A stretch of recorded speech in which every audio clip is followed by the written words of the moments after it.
여쭙겠습니다. 이번 회담이 열린 배경. 지난번에 3.1절 기념식 때 예. 김무성 대표가 대통령하고 만나지 않았습니까? 예. 그 옆에 이제 문재인 대표도 있었고 언제 한번 여야 대표를 불러 주십시오. 그러니까 중동 순방 갔다 와서 한번 기회를 잡아보죠. 근데 그 전에도 예. 만나자 말은 많았지 않습니까? 왜 하필 이 시기에 예. 만났습니까? 뭐 대통령으로서도 최근에 이제 뭐 불통 논란도 있었고요. 예. 여러 가지 뭐 인사 개편도 있었고 또 이제 문재인 대표가 취임한 지 얼마 안 되고 그래서 이제 그런 모습을 보여줄 필요가 있었고 문 대표는 문 대표대로 뭔가 존재감을 과시하고 이제 출범한 지 얼마 안 된 문재인 체제를 좀 안착시킬 필요가 있는데 예. 그런 점에서 양쪽에 그게 그 뭐랄까 수요가 맞아 떨어진 측면이 있죠. 예. 수요가 맞아 떨어졌다. 그러면 지금 이 세 분 중에 오늘 회담 통해서 가장 많은 이익을 얻는 분은 누구라고 보십니까? 근데 세 분 다 이익을 다 얻었다고 다 얻었다. 봐야죠. 왜냐하면 대통령과 여당 대표, 야당 대표 3인이 국정을 논하는 모습을 보였다고 하는 것은 어쨌든 대한민국 이 세 사람에 의해서 움직일 수 있다라는 그 이미지를 국민들에게 확실히 보여주는 예. 것이기 때문에 세 분 모두 윈윈 했다라고 볼 수 있는 거고 박근혜 대통령은 가령 2월 달까지만 해도 지지율 많이 떨어지지 않습니까? 특히 뭐 불통 논란이라든지 정윤회 문건 논란이라든지 여러 가지 좀 복합적인 문제가 있었는데 최근에 이제 이 중동 순방을 갔다 와서 국정 지지율이 올라가고 본인이 어쨌든 국정을 주도한다고 하는 이미지를 국민들에게 확연히 보여줄 수 예. 있고 또 방금 신 의원님 말씀하신 대로 문재인 대표 입장에서는 대표된 지 지금 그렇게 많은 시간이 지나진 않았는데 예. 확고한 어떤 본인의 위상을 잡을 알겠습니다. 그러면 오늘 세 분이 대통령과 여야 대표께서 어떤 얘기를 했는지 한번 들어보시고 대화 나누겠습니다. 보시죠. 취임을 하신 후에 정식 국민은 처음인 것 같습니다. 그래서 다시 한번 취임을 축하드립니다. 그 여야 두 분 대표님을 한 자리에 모시고서 뜻깊게 생각합니다. 오늘 이 자리는 지난번에 있었던 그 중동 순방 결과에 대해서 설명도 하고 또 국회에 여러 가지 협조도 하고 또 두 분의 말씀도 듣고자 이렇게 마련을 하게 됐습니다. 예, 방금 대통령 표정 어떻게 보셨습니까? 표정 굉장히 제 생각보다 밝으신 것 같은데요. 지지율이 올라서 그런가요? 지지율 오르면 아무래도 기분 좋죠. 사실은 뭐 리얼미터 조사에 따르면은 지난 예. 1월 첫째 주가 43.2%예요. 그 다음부터는 30대로 떨어져갖고 예, 급기야는 그랬었죠. 리얼미터 기준으로 하면 31.8까지 떨어졌거든요. 예. 근데 어제 발표된 리얼미터 조사에 따르면 42.8%로 9주 만에 40%대를 회복했어요. 그러니까 두 달 예. 만에 40% 회복하는 것이고 앞서 오늘 뭐 모임의 정확한 명칭이 뭐 영수회담이다 뭐 무슨 회동이다 있었는데 오늘 청와대에서 정리를 했더군요. 보면 여야 대표 초청 간담회입니다. 초청 간담회. 그게 뭐냐니까 예. 국정의 운영의 축은 결국 대통령이고 여야 대표를 갖다가 모시고 보면 이번에 7박 9일간의 중동 순방 결과 제2의 한강의 기적 위해서 우리가 무엇을 해야 되는 것인가. 이건 경제 활성화, 그동안 법안들 이런 부분들에서 어떤 뭐랄까 국회 입법부의 협조를 구하는 행정 수반의 자세로서 보여주시는 것이고. 적절한 시기라고. 적절한 시기일 수밖에 없는 게 28 전당대회에 뽑힌 게 지금 28 전당대회 때 뽑혔잖아요. 문재인 대표가. 예. 한 달 조금 더 됐죠. 또 2월 16일에서 2월 말이 되어서야 사실은 2월 말이 되어서야 박근혜 대통령도 라인업을 재정비했습니다. 의원님 뭐 어떻게 보셨어요? 대통령 예. 표정 좀 편안해 보인다. 상당히 예, 편안하고 안정감 있고 또 예. 뭐 이렇게 이 오늘 그 회담을 본인의 어떤 좀 나름대로 구상하는 게 좀 있어 보이는 듯한 뭐 그런 표정인데 우리가 이제 용어는 아까 우리 황 의원님도 정확히 정리를 해 주셨지만 과거에 당과 청와대 그러니까 대통령이 당 총재를 하던 시절에는 여야 영수회담 그래갖고 좀 예. 삼자 회동이 아니라 대통령하고 야당 총재하고의 이제 회동일 때는 여야 영수회담인데 지금 이제 대통령은 이제 일개 당원이거든요. 그렇습니다. 보통 이제 수석 당원이라고 부르지만 그래서 이제 삼자 회동이 될 수밖에 없고 그래서 이제 이런 새로운 대통령 여야 대표 초청 간담회라고 하는 신조어가 나온 것 같습니다. 예. 제2의 중동붐 얘기하시고 중동 순방 결과 설명하셨는데 뭐 어찌됐건 여야 대표가 굉장히 반응이 좋습니다. 원래 저렇게 뭐 립서비스라고 하는 그런 표현으로라도 그렇게 좋게 얘기해 주는 겁니까? 아니 당연히 중동 나가서 어쨌든 대한민국 세일즈를 위해서 노력을 하고 오셨는데 그건 뭐 일을 잘 못하셨습니다라고 얘기하겠습니까? 어떻게 당연히 고생하셨다 그러고 그러면 순방 성과를 칭찬해야 되는 칭찬을 했는지 네. 우리 문재인 대표 얘기 한번 들어보시겠습니다. 중동 순방으로 아주 성과가 나왔다고 하니 아주 다행스럽습니다. 오늘 회담이 국민들께 희망을 드리는 그런 회담이 되었으면 좋겠습니다. 그동안 대통령께서 인생을 살기 위해서 하셨지만 정부의 경제정책은 국민들의 삶을 지도하는 데 실패했다고 생각합니다. 올해 안에 남북 정상회담을 해야 한다고 생각합니다. 우리 당도 초당적으로 결렬을 하겠습니다. 네, 방금 제가 듣기에는 키포인트가 두 가지 있습니다. 민생 실패했다. 서민 살기 너무 어렵고 어쨌든 대통령께서 이끌고 있는 이 정권에서 민생이 실패했다는 얘기를 하나 있고요. 또 하나는 남북 정상회담을 연내해야 된다. 제가 보기에는 둘 다 대통령께서 동의하시지 않을 것 같거든요. 네, 당연하죠. 그 중동 순방에 대해서는 덕담으로 응대할 수밖에 없는 게 문재인 대표가 국제시장 보고 나서요. 이게 반드시 보수 우파의 영화라고 생각하지 않는다. 그다음에 당 대표 당선 직후에 박정희, 이승만 묘역을 참배하고 예. 왔는데 대통령이 그냥 밖에 나와서 고생하고 왔는데 그걸 고춧가루 뿌려버리면 본인 행보도 그냥 지그재그가 되었고 스텝이 꼬여버립니다. 그래서 당연히 거기에 대해서는 그 긍정적 평가하는 건 당연한데 그 다음에 이제 차별화를 시키잖아요. 예, 민생 실패했다. 민생 남북 실패다. 정상회담 연내해라. 예. 그런데 이제 문재인 대표 여기서 과연 구체적으로 이제 어떤 정책적 대안을 제시하고 대통령하고 그게 어떤 식의 대화가 이루어졌는지 그거를 좀 더 봐야지 우리가 이제 구체적인 그 평가를 할 수 있는데 대통령하고요 지금 문재인 대표 간의 어떤 경제 상황에 대한 인식 그다음에 어떤 그 정책에 대한 합의 그렇게 쉬워 보이지는 않습니다. 보지 않는다. 근데 자, 그 하나 네. 체크해 보시죠. 예. 민생 실패했습니까? 최소한 최경환 부총리도 예. 지금 대한민국 경제가 디플레에 빠질 위협 어렵다라는 것은 누구나 동의하는데 실패했습니까? 실제로 양극화 때문에 서민층이 실패했다고 생각하고 굉장히 고통스럽고 힘들다고 고통스러울 생각해요. 예. 사실이다. 그러니까 일부 부유층은 있고 명절 때 되면 또 휴가철이 되면 인천공항은 넘쳐나지만 반대로 비정규직이나 밑에 있는 사람들의 인생은 정말로 헤어날 수 없는 절망감에 시달리고 있다. 그런 점에 있어서는 결국은 그 사람들 박근혜 대통령 들어서고 나서 민생이 그렇게 더 나빠진 겁니까? 아니면 그저 더 나빠진 거죠. 더 나빠졌다는데 예. 동의하십니까? 뭐 지금 그 박 대통령 뭐 꼭 정치의 문제도 좀 있겠지만 한국 경제가 전반적으로 축축 처지고 있죠. 그래서 이제 잃어버린 일본의 20년을 좀 쫓아가는 거 아니냐 이런 얘기들이 뭐 여야 할 것 없이 다 나오고 있는 거 아니겠습니까? 근데 일단 문재인 대표의 모두 발언에 너무 신경 쓰실 게 없습니다. 그러니까 문재인 대표는 지난번에 얼마 전에 보면은 뭐랄까 그 회담 들어가기 전에 전직 대표들하고 만남 갖지 않았어요. 거기서 예. 계속 나머지 뭐 문희상 전 비대위원장 등이 요구했던 것이 반드시 써갖고 들어가십시오. 그리고 쓴 것을 갖다 전해주고 오십시오. 그 말은 뭡니까? 말 실수할 가능성이 있다는 아니, 얘기인가요? 그래서 그런 게 아닙니까? 의사 전달의 이 명확화를 위해서 의사 전달의 명확하든 쓰는 것은 당의 입장, 공식 입장입니다. 정치인 문재인의 입장이 아니라 이거는 새정치민주연합의 공식 입장은 일관되게 주장해왔던 것이 민생이 실패다. 다음에 보면 남북 파탄, 남북 관계적 파탄이다. 예. 그러니까 연내 남북 정상회담 개최하라. 이것은 지금 새정치민주연합의 일관된 입장이에요. 그럼 한번 물어보겠습니다. 네. 지금까지 대통령께서는 남북 정상회담 관련해서 네. 북핵 문제라든가 뭔가 해결되지 않은 상황에서 모든 잠재된 문제가 있는데 얼굴만 만나는 것은 의미 없다는 입장을 변함없이 지켜왔습니다. 그렇죠. 저 문재인 대표의 제안이나 요청에 응하시겠습니까? 응하지 않죠. 응하지 않죠. 응하지 않는데 이런 거죠. 대전제가 있어야 되는 것이죠. 북한이 보면 문재인 대표도 알아요. 그것이 갖다가 보면 다짜고짜 그러면 무조건 가서 밥이나 먹고 만나라. 이런 취지의 어떤 요구가 아니거든요. 그러니까 뭔가 남북 간에 굉장히 경색되어 있고 북핵 문제 때문에 우리가 어떻게 보면 굉장히 어려운 지경에 빠졌으니까 보다 좀 전향적이고 적극적으로 대북 정책을 펴서 가능하다면은 해방 70년, 분단 70년에 올해 보면 남북한 간에 뭔가 결정적 어떤 극적인 전환. 그 뭐냐 박근혜 대통령 지난해 보면 통일 대박 말씀하셨고 예. 연초에도 그 비슷한 취지의 말씀하셨거든요. 저 얘기는 어떻게 보십니까? 어떤 거요?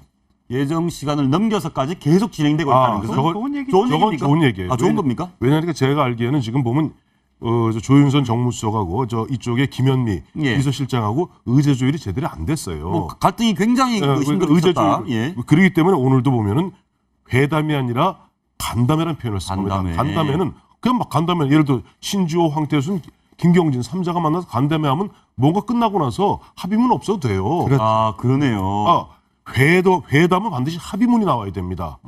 그러나 간담회는 그야말로 대통령이 설명하는 자리고 이런 자리인데 합의문이 없어도 되는 거고 저것이 이 얘기가 길어진다는 것은 어쨌든 제대로 조율된 의지 없이 들어갔었으나 뭔가 보면 3자 간에 어느 정도 대화가 되고 있다는 얘기예요. 상호간에 진지하게 얘기를 하고 있다는 혹시 증거고요. 뭐 이렇게 예. 서로 의견 조율이 더 안 되고 생각이 너무 달라서 근데 생각이 다른다고 하더라도 예. 지난번에 김한길 박근혜 국회에서 만났을 때를 생각해 보면 시간 딱 1시간 반 정해놓고 끝나고 나자마자 그냥 일어서고 나왔지 않습니까? 나와가지고 뭐 굉장히 심한 말을 예, 했죠. 뭐 피치 할 말도 없었다라는 얘기 아니겠습니까? 예. 그러니까 그런 상황이면 얘기를 땡 하고 그냥 끝내는 것은 간단한 문제거든요. 근데 계속 한다는 것은 상호 간의 얘기에 서로 들을 만한 부분이 있고 경청할 만한 부분이 있다. 그래서 대화를 계속 한다는 의미가 있고 그다음에 이제 아까 남북 대화 얘기 나왔는데 박근혜 대통령 이제 통일 대박론이라든지 드레스덴 선언이라든지 여러 가지 얘기를 하셨는데 예. 문제는 워낙 어떤 본인의 강고한 원칙에 집착하다 보니까 현실적으로 단 한 발자국도 못 나가지 않느냐. 그런 부분이 사실은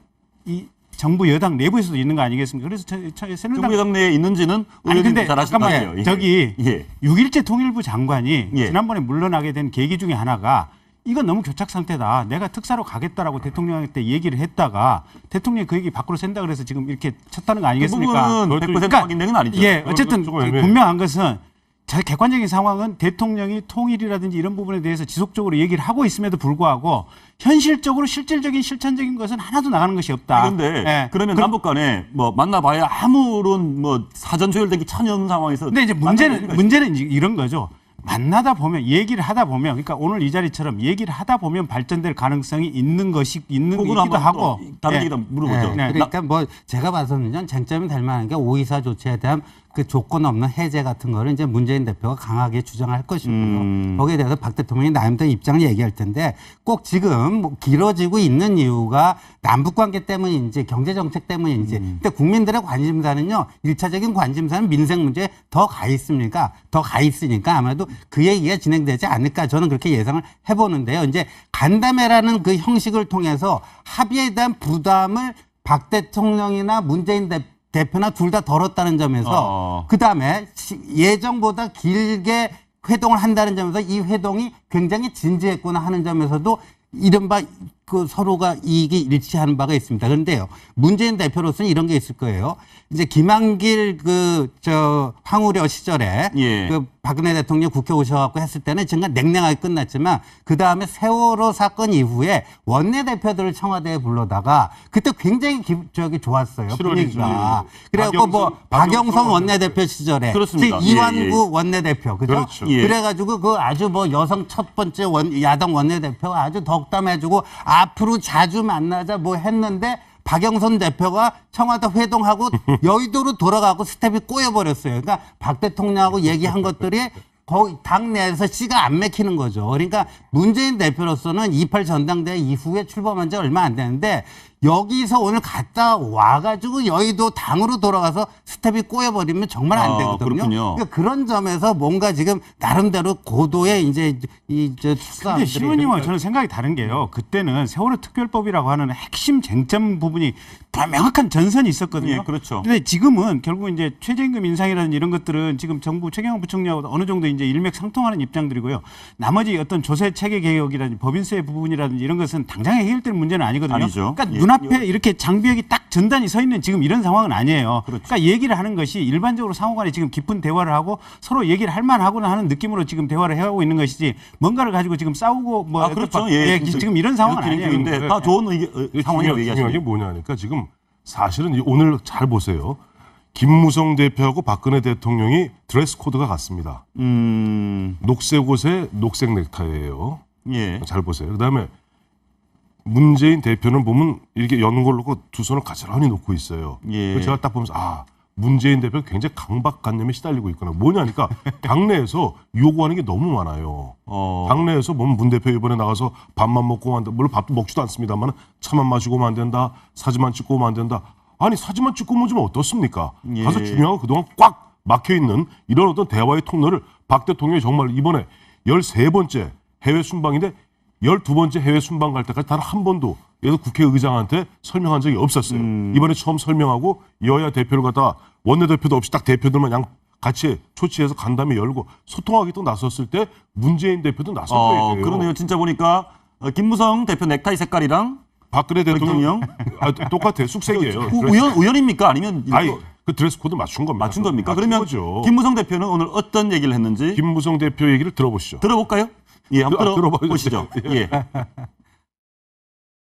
결국 국적의 90%가 경제라고 생각하는데 전 세계 경제는 다 지금 어려운 위기에 직면해 있기 때문에 이것에 있어서 여야가 같이 이해하고 협조하는 게 중요하다고 생각합니다. 오늘 이 회동이 서로를 잘 이해하는 좋은 마음을 되어가지고 상생 정치를 통한 경제 위기 극복에 좋은 계기가 되기를 바랍니다. 사실 전 좀 궁금한 게 오늘 저 세 분 중에 제일 머쓱한 분이 김무성 대표 아닙니까? 이쪽은 이제 야를 대표하는 사람이고 비록 평당원이라고는 하지만 한 분은 대통령이고 그 사이에서 근데 그래도요. 입지가 1월 초에 신년 그 이렇게 기관장들이라든지 저기 청와대에서 이 신년 할애 교류회 했지 않습니까? 예. 그때 김무성 대표가 당했던 대통령한테 당했던 무안을 생각해 보면 지금 유승민 원내대표 지금 선출된 이후에 지금 김무성 대표 위치라든지 어떤 대접받는 걸 보면 비교할 수 없는 상황인 것 같은데요. 그러니까 이제 김무성 대표는요 지금 청와대 관계에 있어서 나름대로 전략적 인내를 하고 있는 겁니다. 전략적 인내. 본인이 좀 자존심도 상하고 뭐 그런 것도 좀 있었지만요.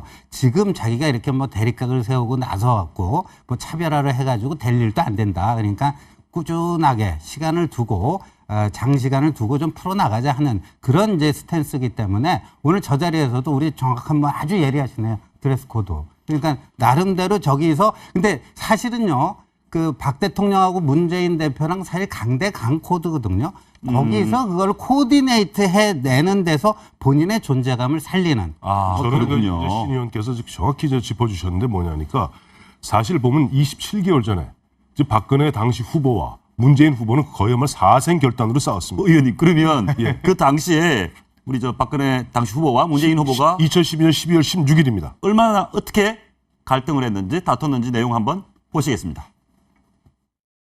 여직원을 나오지 못하게 2박 3일 동안 감금하고 이런 부분은 아무 문제가 없다고 아니 생각하신다면 박근혜 후보님이 왜 지금 그 여직원을 부둔하고 변호하시는 부둔하는 게 겁니까? 아니라 있는 사실. 지금 그게 그분이 지금 피자예요. 인권 침해가 아니냐. 그렇게 사실관계를 마구 단정하시면 안 됩니다. 그러면 수사 자체를 오도하게 되는 것이죠. 그 댓글에 대해서도 하나도 증거를 못 내놓고 계시잖아요. 지금 그것도 지금 못 하고 계시면서 어? 저는 박근혜 정부와 전면전을 시작할 것입니다. 정치가 원래 이런 겁니까? 바로 얼마 전에 전면전을 한다더니 이렇게 또 화기애애해질 수도 있는 아니 겁니까? 그거야 저기잖아요. 그 전당대회니까 또 전당대회 전후에서 그 정도 또 목소리는 높여줘야 되는 거고 앞서 말씀드리다 잠깐 중간에 자료 화면 봤는데 그런 가운데 김무성 대표의 역할이 있는 거예요. 아까 앵커께서는 혹시 머쓱해지지 않겠는가? 예. 아니에요. 김무성 대표는 어제 대한상인을 일부러 찾았습니다. 왜냐하니까 문재인 대표가 지금 계속 주장해왔던 것은 이번에 임금 인상입니다. 두 자릿수 임금 인상을 계속 얘기하고 있거든요. 그러니까 이번에도 가면 박 대통령한테 두 자릿수 임금 인상 올려주시오. 임금 인상 확대해 주시오. 이런 얘기를 할 가능성이 있어요. 최저임금. 최저임금. 예. 임금 인상이죠. 그러니까 전체 최저임금, 임금 인상 예. 얘기하는데 어제 딱 가서 뭐라고 그랬어요. 김무성 대표가 대한상인 가서 만나는 가운데 지금 보면 야당에서는 말이 좋아서 최저임금 5,580원을 두 자릿수로 올려라. 전반적으로 임금 인상 올려라. 임금 인상은 대한상인에서 1.6%를 갖다 권고하고 있는데 지금 그 이상을 요구하고 있는 게 야당 아닙니까? 거의 딱 잘라서 얘기했죠. 우리나라에서 지금 대기업, 이른바 330대 기업 정도만이 임금 인상할 수 있는 여력이 있고 예, 그건 사실이죠. 예, 사실 나머지 30대 기업을 뺀 나머지 95%의 일반 기업들은 그건 올리면 참 부도난다. 도산된다는 얘기가 있다면서 은근히 재계하고 또 어제도 코드를 맞췄어요. 그럼 뭐냐 하니까 그리고 오늘 아침에 신문 나오지 뻔히 알고 그 얘기 한 겁니다. 그건 오늘 청와대 가서도 문재인 대표가 이런 얘기하면은 박근혜 대통령이 좀 뒤로 빠진 상태에서 김무성 대표는 할 말을 하겠다는 얘기예요. 예. 그러니까 머쓱해질 일이 없다는 얘기죠. 그리고 김무성 대표가 이제 최경환 부총리에 대해서는요 국가 재정을 놓고도 논란을 벌였었고요. 그다음 최경환 부총리의 경제 정책에 대해서는 나름대로 소신 표명을 계속하고 있습니다. 그런데 어제 지금 대한상이 가서 한 얘기도 그렇고요.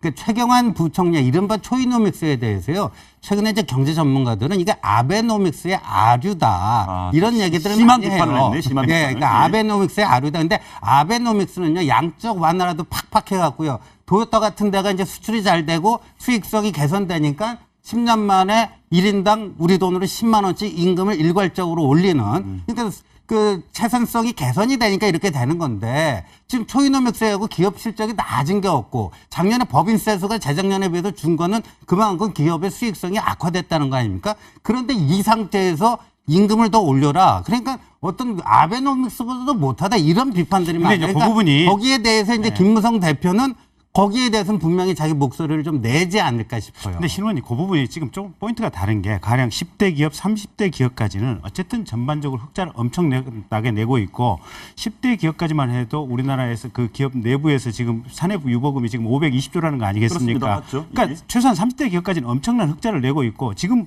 올리자고 하는 최저임금은 10대 기업, 30대 기업, 재벌 기업에는 근본적으로 해당되는 부분이 아닙니다. 아니죠. 일반 서민. 영세 기업이라든지 예. PC방이라든지 편의점이라든지 여기에 해당되는 문제고 또 사실은 정부라든지 공기업 내에서 비정규직의 시간제 알바들이 굉장히 많이 있거든요. 그 부분은 임금 올려야 된다는 그러니까- 감들은 있어요. 그러니까 예. 최소한 그 부분이라도 지금 아마 문재인 대표가 오늘 대통령께 아니 공적 영역에 있는 이 최저임금 미만의 근로자들이라도 거기에 맞춰야 되는 거 아니냐, 제대로 올려야 되는 것이 아니냐, 아마 그런 얘기가 좀 나올 것 같고 예. 그 부분과 관련해서는 어쨌든 최경환 부총리라든지 하나 이분도 좀 짧게. 예. 예. 그 얘기 딱 나오는 순간 저는 김무성 대표 입장에서 바로 이 얘기할 겁니다. 새정치민주연합에서 공무원 연금 개혁에 대해서 안을 내라. 지금 공무원들 같은 경우는 100만 공무원들이 지금 월 평균 435만 원 받고 있습니다. 예. 300일 이상 대기업의 일반 직원들이 평균 359만 원 받고 있어요. 공무원들이 훨씬 월급을 더 받습니다. 훨씬 더 받아요. 이거는 2014년 12월 30일 행정자치부가 발표한 정확한 기록입니다. 300인 미만의 중소기업이 2,448만 원 연, 즉 월 204만 원 받고 있어요. 이런 가운데 지금 보면은 최근에 새정치민주연합에서 뭐라고 그랬죠? 국민연금을 갖다 바꾸지 않으면 공무원연금 국민 대타협 우리 빠지겠다. 안 못 내겠다. 이런 부분이기 때문에 김무성 대표는 아까 우리 김경진 변호사 예. 말씀하신 그런 얘기하면 바로 찌르고 들어가요. 하나 포인트 하나 더 짚어보겠습니다. 전 문재인 대표께서 서민 정세 얘기를 하시면서 서민에게 세금 부담 늘었다는 얘기 하시면서 법인세 얘기를 하실 줄 알았거든요. 기업들 세금 올리자. 근데 안 하셨어요. 근데 거기 조세정이라는 단어 속에 근데 거기 다 전반적으로 보면 예. 문재인 대표께서 최근 중도 행보를 하시는데 지금도 기업이라든가 중산층 이상의 계층을 좀 의식한 다소 서민을 위한 과격한 발언은 자제하는 듯한 모습이 좀 있습니다. 그분은 어떻게 보셨어요? 아니 그런데요. 이게 이제 이래요. 지금 최저임금을 2자릿수로 인상하라면요. 10대 기업은 인상할 필요가 없잖아요. 나 최저임금 대상자가 주고, 없어요. 예. 주고 있는데 그럼 어디에요? 중소상공인, 영세, 자영업자 이런 사람들을 올려야 되는데 그거 어떡하라는 얘기. 그러면 무너져요. 그게 과연 서민, 중산층과 서민을 키우겠다는 정당의 정책인가? 오히려 10대 기업에 세금을 때려라 이런 거는 얘기가 되죠. 하나만 그러니까 그 방법론 얘기인데 그래서 이명박 정부 때도 초기에 비즈니스 프렌들이 기업 프렌들이 얘기가 나오다가 정운찬 국무총리 시절 이후부터 뭐냐면 동반 성장 얘기가 나왔어요. 아 이명박 정부 이 기조로 가서는 안 되겠다. 이게 밑에는 다 붕괴된다. 그러면서 지금 이명박 정부 동반 성장 얘기가 나왔는데 지금 똑같은 패턴이 박근혜 정부 들어와서 다시 반복되고 있는 거예요. 이게 보면.